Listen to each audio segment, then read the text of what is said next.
Hey guys, it's Timmy, and this is Pro Wrestling Unlimited as we are here on the 11th of October 2019 to talk about everything that went down tonight on SmackDown and run down the first night of the WWE Draft. I thought SmackDown was an okay show. The draft could have been better. I really wish they would have actually had people from Fox and the USA Network come out and make the draft picks instead of just Stephanie coming out and doing it. I mean, there's nothing wrong with the way they did it, but I thought it would have been a lot cooler if there was an actual representative from Raw that walked out and an actual representative from, well, not from Raw, but from USA that came out, and an actual representative from Fox, or even at least somebody that they hired to act as. Because just Stephanie coming out and then them showing the quote-unquote war rooms was kind of lame. So let's see who's here with us in the live chat. As Chris McNutt with the super chat donation. She said, Tim, WWE Draft Pool revealed everything because they went by Draft Pool for tonight, and it kind of ruined for me to watch the part 2. So I'll just talk about this right now. So WWE, actually, let me pull up the image. WWE released what they called the draft pool. Basically, it was who's available to be drafted during SmackDown, who's available to be drafted during Raw. And I've got the full thing right here. Let's pull the image up on the screen so you guys can see what I'm talking about if you're not sure. All right. So we're here on WWE.com. And they've got what they call the draft pool. And actually, they've changed it. Let me see if I can find the actual original version of this. Hold on, guys, because now they've changed it and put it in alphabetical order. Give me 1 second. I got it here on Twitter. So what happened was they put out a list of wrestlers available to be drafted during Raw, wrestlers available to be drafted during SmackDown. And with that, they actually started going by that list, like in order. And let's see, I have the list here. Come on. Why won't it load? For some reason I can't get it to load. Here we go. So we got this list here.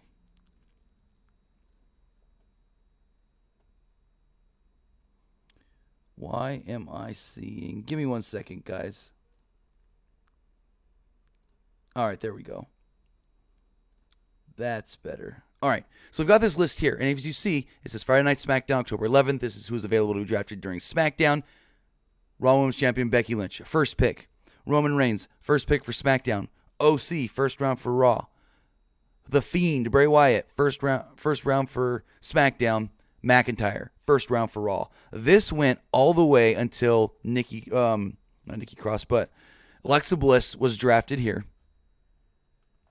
And then Lacey Evans. And then Lacey Evans was drafted for SmackDown.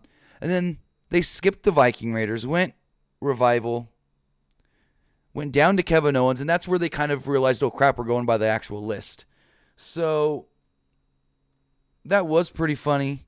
Hopefully they don't make the same mistake on Monday. One other thing to note is Sasha Banks. We've been talking about her possible tailbone back injury. She's good to go. She's scheduled to wrestle on Monday. But as far as tonight's show goes, the show kicked off with Universal Champion Seth Rollins representing Raw and Roman Reigns representing SmackDown, where the winning man earns the number 1 draft pick for his brand. And during this match, Michael Cole and Corey Graves are just completely doing their job correctly, putting over how big of a match this is, how this match means everything for the draft. And what do? They ended in a fucking disqualification. So, on commentary, Cole claimed that this might be the last time we ever see Seth Rollins versus Roman Reigns again, because once the draft is complete on Monday, nobody is allowed to go to the other brand and go back and forth. So my question is, what about the women's tag team champions? We'll learn about that later. I don't know. He repeated this statement several times during the match. Roman had the early advantage, but Rollins slowed down the pace with a side headlock. Reigns rolled up Rollins for a near fall. Rollins then set Reigns to the floor and hit him with a suicide dive. Reigns then nailed Rollins with a forearm to cut him off as he missed the drive-by. Reigns missed a knee off the apron, and they went face-to-face in the ring. They traded shots in the middle of the ring. After a commercial break, Rollins was firmly in control. They both attempted a suplex, but neither executed the move. Reigns then rolled up Rollins and followed up with a sit-out powerbomb for a near fall. So it was more like Rollins had him in like an armbar. Reigns lifted him up one-handed and just slammed him right down on the mat. Reigns stepped to a Superman punch, and Rollins sent him into the corner. Rollins followed up with three suicide dives, springboard knee in the ring. He then hit a frog splash for another close 2 count. Reigns then avoided a curb stomp attempt and hit an uppercut. Rollins made a comeback and hit a buckle bomb in the corner. Reigns bounced back to hit a Superman punch, got a close near fall. Then Reigns went for a spear, and Rollins kind of like jumped to try and avoid it, and he barely grabbed Roman and kind of hit him in a modified pedigree, only got a 2 count. Rollins then teased going for the curb stomp, and all of a sudden, the lights went out. We knew what was happening. It's the Fiend. The Fiend then came up through the ring and applied the mandible claw, and Rollins dragging him back down through the ring to under the ring.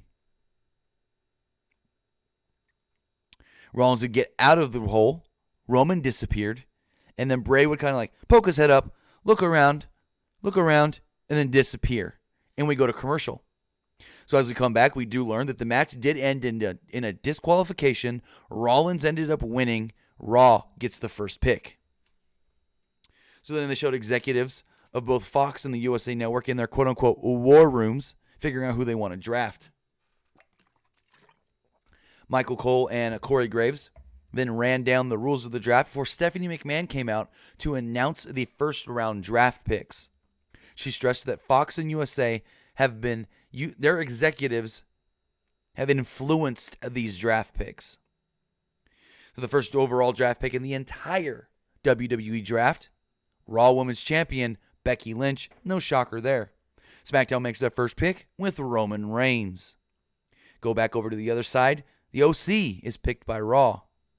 Final pick of the first round by SmackDown, and that goes to Bray Wyatt.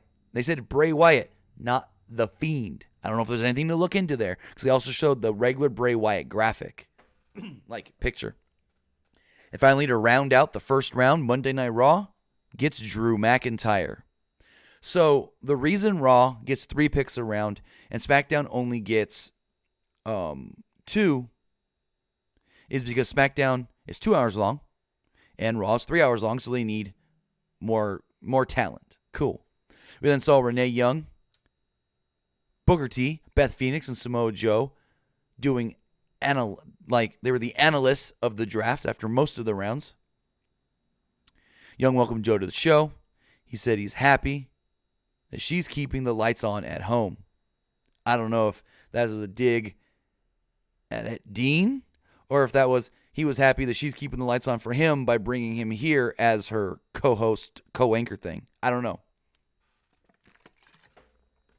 We then saw Troy Aikman and Joe Buck discuss the draft. This looks like it was filmed back over the weekend. Aikman talked about his NFL draft being the first overall pick, and he said that his favorite finishing move is the pile driver. Then got King Corbin versus Shorty Gable. Yeah, they're going all in with Shorty Gable. Apparently, that's his new name because Greg Hamilton, again, introduced him as Shorty Gable. So before the match, Corbin mocked Gable's height and talked about the type of king he's going to be. Gable caught Corbin in an arm drag, but Corbin fired back with a big boot for a near fall. Gable attacked Corbin on the floor, but Corbin chokeslammed him on the announce table. Corbin attempted the deep 6, but Gable countered with a bulldog. Corbin rolled to the floor, but Gable hit a running drop kick against the barricade. Gable hit a moonsault for a very close near fall. Corbin attempted the end of days, but Gable reversed it into a rolling German suplex for a near fall. He then hit another German suplex, but couldn't get a third. Corbin attempted a chokeslam, but Gable countered into an ankle lock. Corbin finally fought out of the ankle lock, hit the end of days, and pinned Shorty Gable.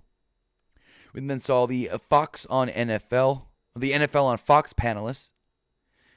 They named a bunch of old wrestlers that they liked, said, who would you pick in the draft? And they named a bunch of old guys like Dusty Rhodes, Bruno Sammartino, Hulk Hogan, Ric Flair, and Andre the Giant. Stephanie would come out to make the second round draft picks. First pick for Monday Night Raw, the Viper, Randy Orton. She then said that SmackDown's keeping it legit with the boss, Sasha Banks. She would then go on to state that Raw is going to defy gravity with Ricochet. SmackDown makes the final pick of the second round with the Monster Among Men, Braun Strowman. And finally, Raw closes out round 2 with the almighty Bobby Lashley. Now, they went back to Renee Young and her panel to talk about round 2, and I liked how they subtly said, hey, is Lana going to go to Raw with Bobby Lashley? It would only make sense. We'll have to wait and see. So I liked that they mentioned that. I liked that. They then recap the Braun Strowman Tyson Fury angle. They recap Brock Lesnar and Cain Velasquez. And then out would come WWE Champion Brock Lesnar and Paul Heyman. Heyman noted that they're out here to educate the fans. When a normal human being confronts their fears, they cower away in confrontation. Heyman asked, what does Lesnar fear? Heyman talked about October 23rd, 2010, when Velasquez conquered Lesnar and took the UFC Heavyweight Championship. He noted Lesnar never made any excuses because he doesn't have any. He said that is actually how good of a fighter Velasquez actually is. Heyman discussed Lesnar winning the title last week, and there were a lot of boos for that. Heyman promised that Lesnar is going to conquer his fears and Cain Velasquez a crown jewel. He said, because this is not a prediction, it is a spoiler. And out would come Rey Mysterio and Cain Velasquez. Mysterio showed the footage of UFC 121 when Velasquez defeated Lesnar. It included a shot of Lesnar's scar after the fight that he still has on his face. Velasquez spoke in Spanish, and Mysterio translated. He promised to give Lesnar a scar on the other side of his face come crown jewel.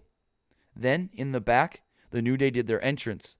Kofi was holding a plate of pancakes, seemed to be in a good mood, and Kofi's just never going to talk about what happened last week. We're supposed to forget that Kofi was WWE Champion, I guess. So the New Day come out, and they do the whole announcement thing for Susan G. Komen, and they give 2 cancer survivors, Sarah Villex and her sister Samantha, gold or white and pink WWE Women's Championships. Cool little thing they did. I liked it. We then got the New Day versus the OC. The OC jumped the New Day before the bell rang. Got him around ringside. After a commercial break, the heels had the early advantage. Kingston got the hot tag and ran wild. New Day took over and Woods hit a dive to the floor. Fans broke out in a Kofi chant.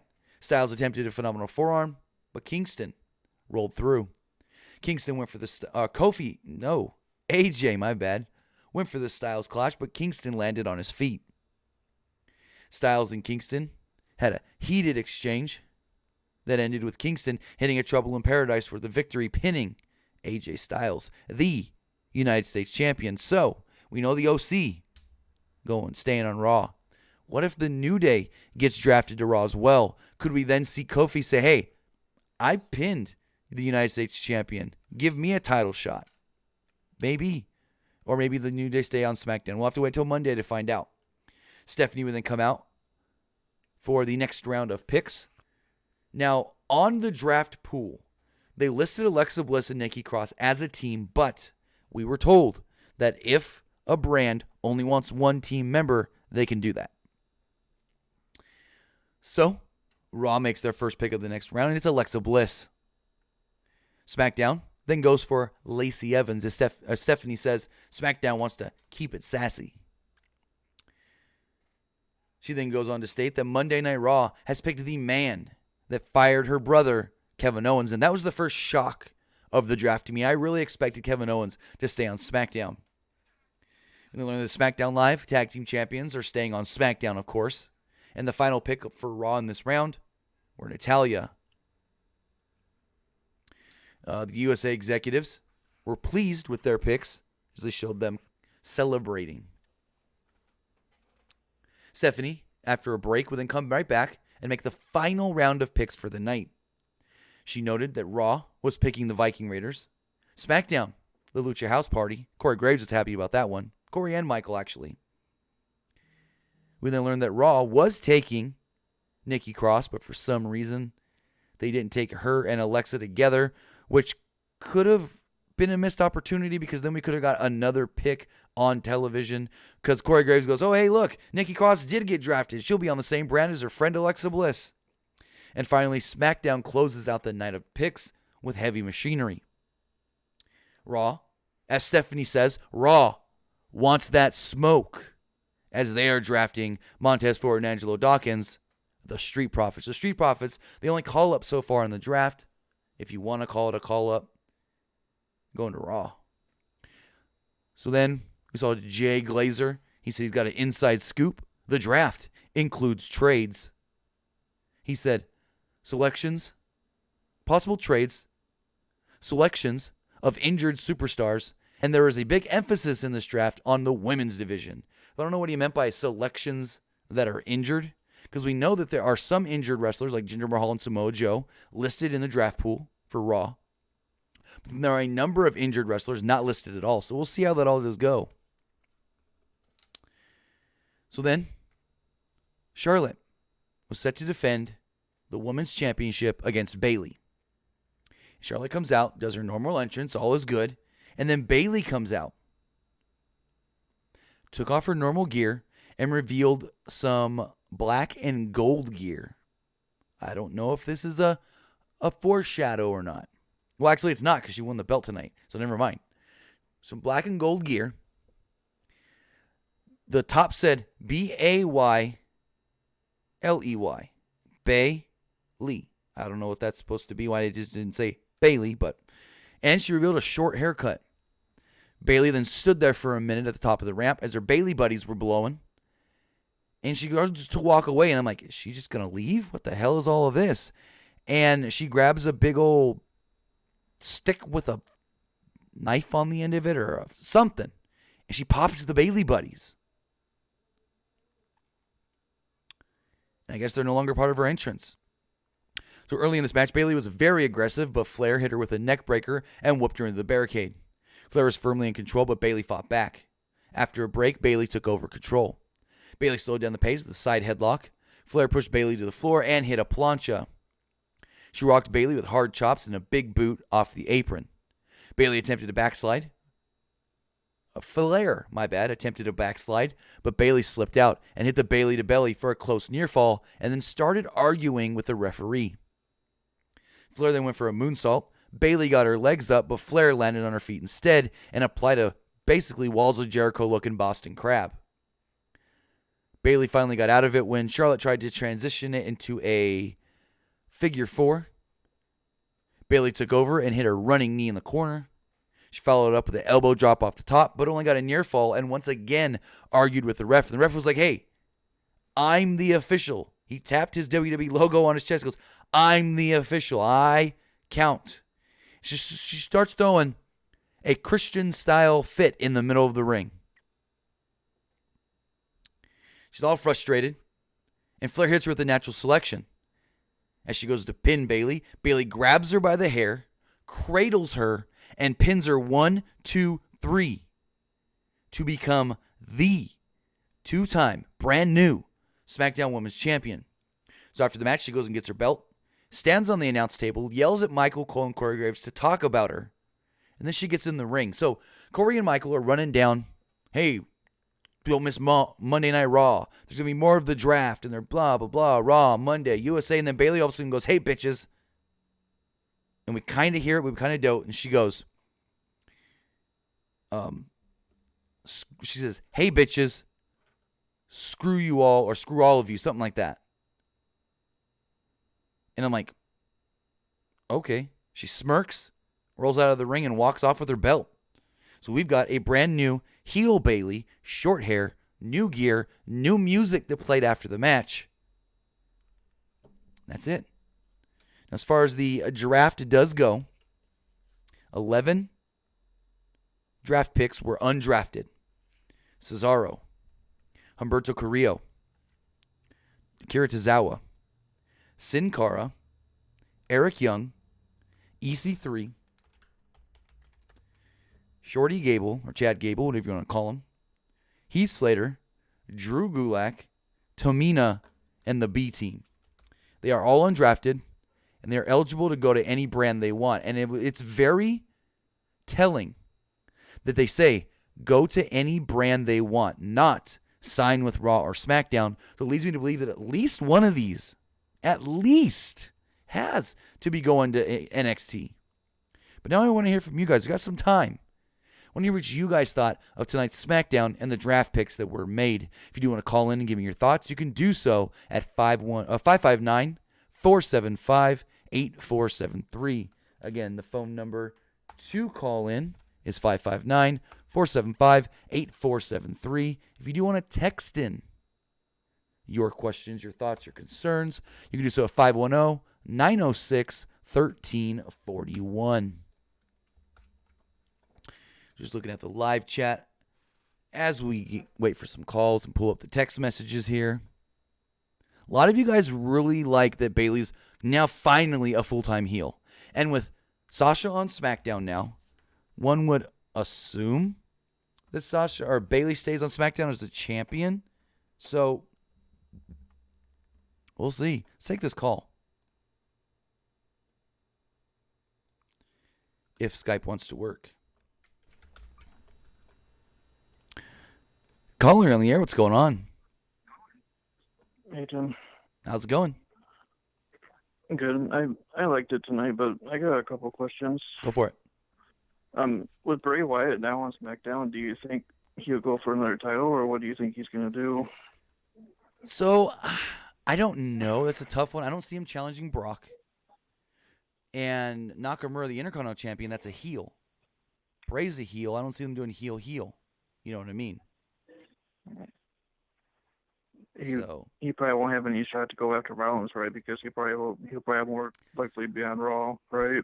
Probably not, but here's the thing that I'm thinking, and I could be looking just too much into this.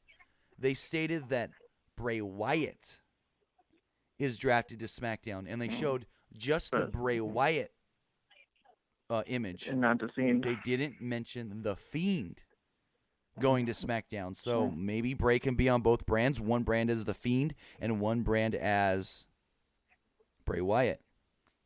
And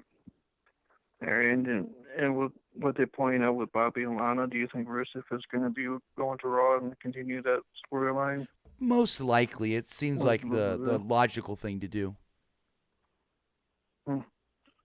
Okay, well, thanks, Tim. All right. Thank you. Right. Thanks for the call. Have a great night. Yep. All right, so we got some news. I guess, give me 1 second here to look something up. Was Andrade listed in the draft pool and not? I didn't see Andrade's name on the SmackDown draft pool. Let me double check this because Andrade may have been drafted after SmackDown. And if that's the case, give me 2 seconds, guys. Okay, so they're already killing the draft pool. Because WWE on their Twitter has put up exclusive. The change that you should be worried about is the change that Andrade and Zelina Vega are going to bring. #SmackDown. Does that mean they're drafted to SmackDown? I'm confused by this one. Because Andrade is not supposed to be drafted till Monday. I'm going to look into this while we take another call. Caller, you're on the air. What's going on? Hello. How's it going? Hey, Tim. I want to hear your opinion about something I just noticed. Oh, okay. So, Bray Wyatt and Braun Strowman, they're drafted to SmackDown, right? Correct. and there is Eric Rowan and Luke Harper. So do you think the No. Wyatt family will reunite? No. Oh, I don't think so at all. That's really straight right there. Do you think Aleister Black will be drafted to Raw? There's a good possibility, but if Andrade's going to SmackDown, then Zelina's going to SmackDown, and you would think Aleister would want to stay with his wife, and they usually keep husbands and wives together. I guess that makes sense. Like they did to, the Usos and Naomi, right? Correct. There's a match out. There's a video that you posted that they're saying that there's a possibility that Drew McIntyre will be on Raw and Aleister on SmackDown. That is something I want to see. I'm dying to see for it. I don't think I posted a video saying that, but Drew McIntyre was drafted for for Monday Night Raw tonight. Well, I hope they keep Drew McIntyre and Aleister Black in their respective brands. Why wouldn't you want to see him on the same brand? Because honestly, I see like a lot of differences. How to say it? I was hoping that maybe the next Survivor Series, Drew McIntyre could win the U.S. Championship and Aleister Black the Intercontinental, and they do the whole champion versus champion thing next year. I mean, next year they're going to do another shakeup or something probably, or another draft, so there's plenty of time to move things around. But it's too early to say because, to be 100% completely honest, they may change a lot of things over the weekend that they already have set for Monday's version of the draft, and I wouldn't put it against them. So even if things are quote-unquote set in stone right now for who's getting drafted where on Monday, I can see some of that being changed over the weekend. But I want to say thank you for the call and have a great night. All right, thank you, Tim. All right, let's just keep rolling through and take another call. Caller, you're on the air. What's going on? Caller going once. Oh, lost him. Check out some of the text messages before we possibly take another call. This person here says, do you think Kane will beat Brock for the WWE Championship? That's something I forgot to mention. So when they did the press conference earlier today for the Brock Lesnar, Cain Velasquez stuff, they did not mention the WWE title. But tonight they did mention the WWE title. So I believe the title's on the line at Crown Jewel. And this person does ask, do you think Kane will beat Brock for the WWE Championship since he signed a multi-year deal? If not, what do you think? Who do you think beats Brock for the title? And that's a tough one. Because if the title's on the line, I almost don't see Brock dropping the belt. Not to Kane, at least. Maybe Roman wins the Rumble and then beats him at Mania. It's one thing I can think of. Another question about, is the title on the line for Brock and Kane? I believe so. This person says, I feel like Cesaro should go to NXT. Very, very possible. This person says, do you think Crown Jewel will be another flop with the Cain Velasquez and Tyson Fury being brought in to the picture? I don't know about it being a flop. I never thought the previous shows were a quote-unquote flop. They weren't that good, but another person says, what's going on? Where's John Morrison? I heard he signed. They're waiting for the right time. I heard he signed too, but they're waiting for the right time to bring him in. They can't do it during the draft because that would screw the draft. You can't do a quote-unquote draft pool and say these are the only guys eligible to be drafted and then bring in people that are not on that list. I get it. You don't want to put them on the list because it would spoil it. But at the same time, then it would kill the whole fact of draft pools. You can only be drafted on this brand. You can only be drafted on that brand. Final text message here says, do you think Bayley and Sasha will become dangerous? I think so. I think we saw the transformation of Bayley tonight. Real heel Bayley. She looked very happy to be doing it. And we'll see where it goes. She's now the champion, I expect she stays on SmackDown. Sasha's now on SmackDown. And one thing also I forgot to mention, this Monday, Becky will represent Raw. SmackDown will have Sasha represent them, and the winning brand will get the first pick on Monday. Let's take our final call, though.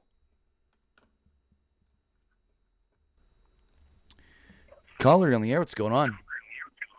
Hey, Tim, what's going on, big man? This is JD. Not much. How you doing?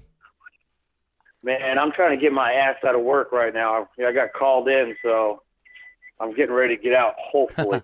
But I don't know if anybody asked any of these questions. I really didn't get a chance to hear any of the other callers. I wanted to start out with, is it true that Cain Velasquez is not signed with WWE? No, Cain Velasquez signed a multi-year deal with the company. Mark Raimondi of ESPN reported it, and then about an hour after his report came out, WWE put up an article basically saying, hey, ESPN reported this, we're confirming it. So he has signed a multi-year deal with WWE. Well, when was this put out? Today? Yes, today after the press conference. Yeah, of course, I'm at fucking work. I can't hear a damn thing about it. But, all right, well, because there was a lot of rumors and speculations saying that they were going to sign it because he looked a little chubby. No, it was that wasn't a thing. That was a lot of people trying to start rumors. What it was as of last Friday, even though he appeared on SmackDown, he had not signed yet. But as of this Friday, he has signed. Okay, cool. I'm glad to hear that, because what they can do with him, they can make a lot of money off him. Yeah. I hear a lot of people talking shit about I can't remember his name, the Gypsy King or Tyson Fury. Yeah, I hear a lot of people, ragging on him, saying that he shouldn't be there. This opportunity should not be given to him. But they've done this shit in the past. So why is everybody kind of frowning on this? I think it was because the punches he threw on Monday, his quote-unquote worked punches, didn't look that good. But he's got a couple of weeks to train and get better. Right. All right, well, what would you give the draft a rating? So as far as what we saw tonight, I think I would give Raw probably an A. I think they got a lot of good names. Not many unexpected names. I think the biggest unexpected name to Raw was Kevin Owens. And as far as SmackDown goes, I'd probably give them a B. They got a couple names in there that was like, really? Evans and Lucha House Party? Like, really? Why would you put... Like, I'm not dogging on the Lucha House Party pick, but it's like there are other picks that could have been picked on television that were better than Lucha House Party. But they have a plan, and that's the way they wanted to go. Yeah, well, like you just said, man, there was plenty of other people. I'm not going to mad dog or talk shit about the Lucha House Party, but, the angle that they've been put in, and, this makes them look like the loser house party. You know what I'm saying? Right, and I mean, if after tonight we find out, hey, free agent Cesaro signs with SmackDown, why couldn't Cesaro have been a pick on TV instead of Lucha House Party? But again, we don't know where Cesaro's going to go. There is rumors that he could go to NXT. Okay, now they were also saying the injuries and stuff like that. The guys, say like Lars Sullivan. Would he be like? How do I say this? Would he be a free agent? I'm assuming that's how they would put him as. I think that's how they kind of framed it when they had Jay Glazer on there, but I'm not 100% sure because it was kind of like glossed over quickly. Right. Well, I thought it was really cool, and, we kind of chit-chatted with us about this a little while back about Bayley turning heel. She was kind of like a tweener, couldn't figure out who the hell she was. Man, the look that she had, her popping the Bayley buddies, bro, hey, I've been waiting for this. It was cool. I've been waiting for this Bayley heel turn, and it's about time because, now you got Sasha Banks and Bayley basically on the same show, and they're Boss is eventually going to get the title eventually. Right. I think it's going to be really cool, and I'm really glad to see how they did what they did with Sasha Banks. I have a question. Okay. Was Charlotte Flair a part of this draft or not? Charlotte is part of Monday's portion of the draft. Man, because I was kind of hoping that, setting how do I say this? Doing something new, starting something new. I was kind of hoping they would pick Charlotte Flair as a number one pick. She could go number one on Monday. There's still that, possibility that Raw or SmackDown, whoever, gets that first pick, she could be the first pick on Monday. As, like I stated before, they split the roster basically in half a little bit and said, because what it is they didn't want all the good picks to be on SmackDown and then Raw get all the crappy picks, and then USA go, hey, why'd you make our show bad and make the Fox show good? So they had to kind of split up the good picks between the two shows. That makes sense. And I really do hope that Charlotte Flair goes number one, I mean, just it would to kind of set the tone and everything. It would make sense because, Becky went number one this time on night one. And then when Jay Glazer said this draft's going to have a big emphasis on the women. So maybe that's foreshadowing that Charlotte could be number one on Monday. I really hope so. And, and I agree with you about, seeing Stephanie McMahon. I was kind of hoping that they, all the names that they named off, all the stars and, all these other characters, that they were supposed to be bringing in. Why did they not use those guys instead of Stephanie McMahon? Because they weren't there live. If you watched it, basically, when the NFL on Fox crew were doing their stuff on Sunday, they filmed a little thing for SmackDown. When they were doing the college football stuff on Saturday, they filmed a little thing for SmackDown. That's all it was. They said that they would appear on the show. They never said they'd appear live. All right, you got me there. All right, I'll give you that one. You got me there. But I don't know. I just thought that was kind of a little false and everything. And so the most important match, this entire show or this entire new year, you're going to have a fucking DQ? Are you goddamn serious? I didn't like it either. I thought the way they were hyping up how important this match was and then to just end it with a DQ after ending Hell in a Cell the way they ended Hell in a Cell, like, you're just going to piss the fans off again. Oh, my God. Somebody was saying that with what they were doing, like completely ignoring what happened with Hell in a Cell. Yeah. There was I can't remember if it was a tweet or it was part of somebody's little blog or something along the lines that apparently they lost like 3,500 subscriptions just in the United States. Is that true? There's no way. I saw that too. I know what you're referencing. And that was put out literally less than 24 hours after Hell in a Cell. There's no way that some reporter there's no way no one would have known that. Okay, I thought so. I thought that was just some dirt cheap shit. But, I figured I'd ask you, if anybody, bro. Yeah, no, there's no way that, especially less than 24 hours after Hell in a Cell, to say that the WWE Network lost over however many subscribers. There's no way anybody would know that. They're probably just going off of Twitter, looking at all the different tweets of people saying, #cancel WWE Network, and we see it all the time. #cancel WWE Network trending on Twitter. And then WWE comes out with the numbers for the next quarter and say that, oh, the network numbers are basically the same. Huh. So, all right. Well, I think that's just a nothing. Clickbait. Oh, yeah, that's what I thought. Well, like I said, better you to ask and read it to some of these other goofballs. Right. But Sam looks like Sam looks like I get my butt out of here. But you know what? Hey, Tim, brother, I hope you have a wonderful Friday evening, and I will be talking to you soon, big man. All right. Thanks for the call, and have a great night. Out. You too, big dog. All right. So with that, check a couple more of the text messages before we do wrap things up. Text message here says, if it'll load, this person here says, I also see John Morrison and Edge returning at the Royal Rumble. So Edge is trying to get cleared. Edge wants to return. Edge is most likely going to return. And Morrison has either signed or is basically about to sign with the company, and they're waiting for the right time to bring him in.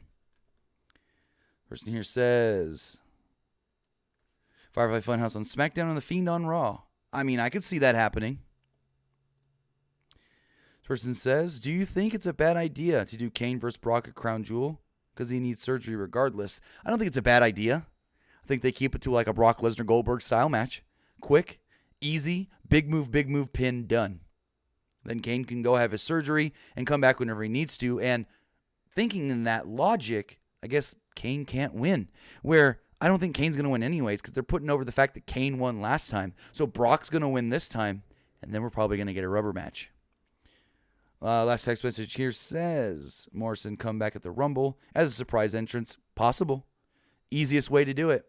So with that, I want to say thank you guys for joining me here live to talk about everything that went down on tonight's SmackDown Live, the first night of the WWE Draft.